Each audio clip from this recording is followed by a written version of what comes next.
Over the years, I've shared the stage with some legends and some absolute lunatics. Today's story is about one of those lunatics. After decades of playing music, I've collected enough nightmare stories to fill a psychiatric case study. This one is about a guitarist, a genuinely brilliant guitarist. The problem was, he also had the social skills of a blobfish. You just couldn't talk to him without questioning evolution. And somehow we let him loose on stage with us in front of a very tough crowd. Spoiler alert, it went about as well as holding a spell and be at SmackDown 12. Let's dive in.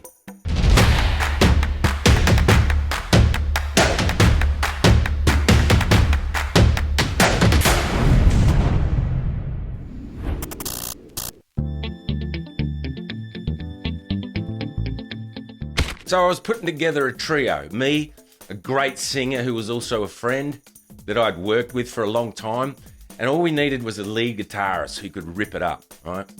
At the time, I was still trying to be the electric guy. Trouble was, I'd just sold my trusty acoustic and picked up a shiny Strat and an amp simulator that looked like it belonged in NASA mission control.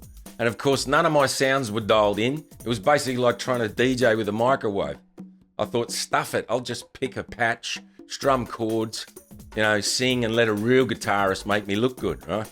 So we auditioned a few guys, no dice. Then in walks this bloke with his girlfriend, right? Older fella, curly hair, face permanently stuck like he'd just licked a car battery. His girlfriend, same deal. They looked like a before and after photo of disappointment. Normally I'd break the ice over a coffee, have a chat, see if they're human. Not this guy. Zero personality. Fucking bagel. Every answer was one word, delivered with the enthusiasm of a sloth. Even his girlfriend was the same, right? I asked her what she did for work. She goes, retail. I said, oh yeah, what kind? Shoes. That was it. Not even a flicker of life in their eyes. My singer and I looked at each other like, here we go. Another pair of gnats with opposable thumbs. But then we got into the studio, right? He plugged in his guitar, right? Now for context, we had gigs that weekend. No solid guitars, just bloody dodgy amp settings, backing tracks, and frayed nerves. We were desperate. So I put on some Spin Doctors, and this guy shredded, right? His rhythm was tight, his solos were spot on, and he absolutely nailed it from the first bar. I was impressed. My mate and I looked at each other and thought, all right, Lemon Face might actually save us.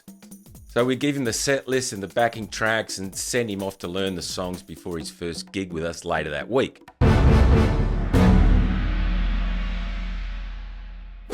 That gig, Bunbury, a rough venue. Tradies, bikies, blokes that would bloody headbutt their own reflection for fun. Not exactly the forgiving type. And into that crowd, we unleashed our socially allergic guitar hero. So we hit the stage, first song, and straight away his amps cranked to 11. Not a bit hot in the mix. This was Offspring loud. The owner comes over before the first chorus even started and says, turn it down. And I knew it wasn't us. It was old Lemon-Faced McGee over here. So I lean in mid-song and say, mate, can you turn it down a bit? He looks at me dead in the eye and just says, no. First song, first gig, first actual instruction, he tells me no. I nearly swallowed me mic. So between songs, I step over to him, I say, listen, mate, you won't last 5 minutes with me unless you do what I say. Begrudgingly, he turns it down. Great, progress. Second song starts, then the third, and he's fuming on stage, like sulking like a school kid who got picked last in dodgeball. 3 or 4 songs in, he cranks it back up again. At this point, I'm half musician, half hostage negotiator. So while I'm trying to hold this train wreck together, I grab a spare mic, I bloody dangle it in front of his amp, spin it away from the crowd, and I run it through the desk so I can control his volume. Basically, I toddler-proofed a grown man. You can have your toy, but I'm keeping the batteries. Muppet. And then he just goes on strike, right? Stops playing rhythm, refuses to take solos, basically checks out. So I'm forced to step in on guitar. Me, the guy with the amp simulator set to experimental chainsaw. My solos are chaos, all right? One too loud, one barely audible. Some just flat out wrong patches. I didn't have enough time to set it all up, right? One sounded like a duck trapped in a vacuum cleaner. You know the sound. Meanwhile, the only thing backing me up was MIDI tracks that sounded like they were ripped off a Sega Mega Drive. Fortunately, my singer was always great on stage and she was keeping shit together. But professionalism was hanging by a thread. The audience, unimpressed. Me thinking this gig belongs in the Guinness Book of Nightmares. Quick breather here. If you're enjoying my misery, hit like and subscribe. Go on, it's free. It's cheaper than therapy. At least one of us should benefit from this trauma. But somehow, by the grace of God and bad beer, we got through it. I didn't know how. Maybe the crowd lowered their standards. Maybe the alcohol finally kicked in. Maybe they just stopped caring. But we made it to the end of the night without being bottled. We butchered our way through the gig. We limped to the finish line. And when the last note finally died, I swear you could feel the room sigh with relief. Maybe not as much as us, but we did just enough to scrape by, just enough to get paid, and just enough to load the gear without anyone throwing punches. By this point, I was one eye twitch away from going full Hulk, but instead I pulled Captain Frown aside for a chat.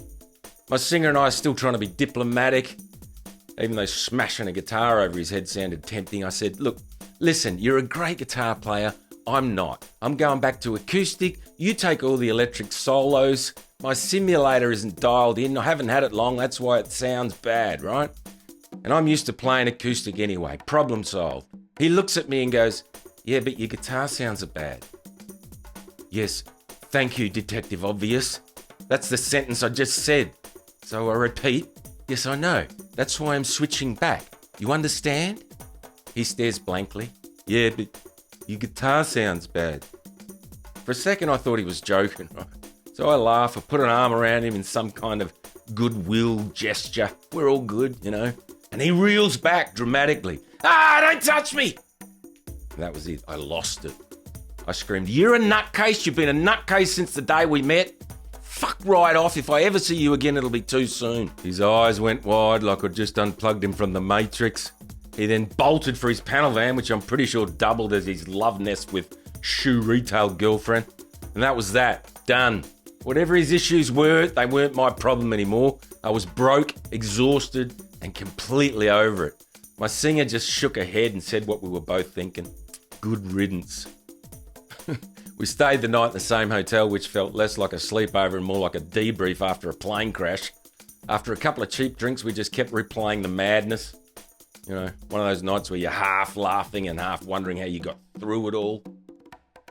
The next morning, we loaded the gear in the van, grabbed the kind of coffee that tastes like punishment and hit the road. The whole drive was just the two of us bouncing between swearing and laughing. Replaying every train wreck, every moment of the night. 1 minute it was, what the hell was he thinking?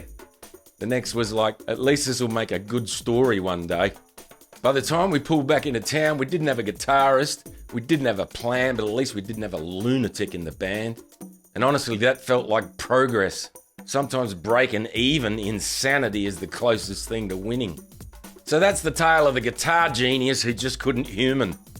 You know, one of the many I have in the vault of nightmare musicians and gig experiences.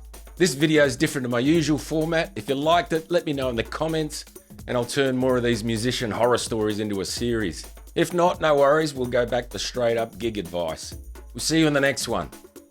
Unless another misery guts shows up, then just grab popcorn